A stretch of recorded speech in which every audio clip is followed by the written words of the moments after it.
অনেকে ভাবে আমি পরীক্ষা ভালো দিয়েছি, 90 অ্যান্সার করেছি, কিন্তু আমি কেন 70 পেলাম? একদম এই কারণে একদম নাম্বারগুলো অনেকে বলে যে আমি সব তো লিখে এসেছি, কিন্তু মাধ্যমিকে এটাও একটা মানে যেমন বিষয় তেমনই নাম্বার পাওয়াটা ভীষণ ইজি, কারণ আমাদের কাটার কোনো স্কোপ থাকে না।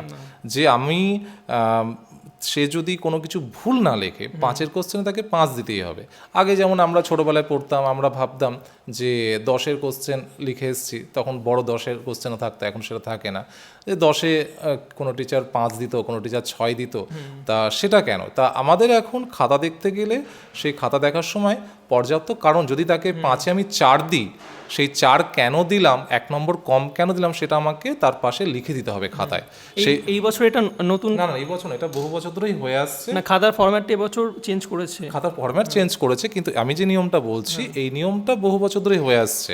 মানে আমাকে প্রত্যেকটা উত্তরে যদি আমি তার কম পাই, মানে সম্পূর্ণ যদি লিখেও যদি কম পাই 5-এর কোশ্চেন বা 3-এর কোশ্চেনে, কেন তাকে 3-এ 2 দিলাম সেটা তো এখানে ব্যাখ্যা লিখতে হবে। কারণ সেই খাতাটি যখন চ্যালেঞ্জ হবে পরবর্তীকালে, সে চ্যালেঞ্জ হলে তখন তো কোর্টে যাবে, সেখানে তখন মূল্যায়ন মানে আবার হবে।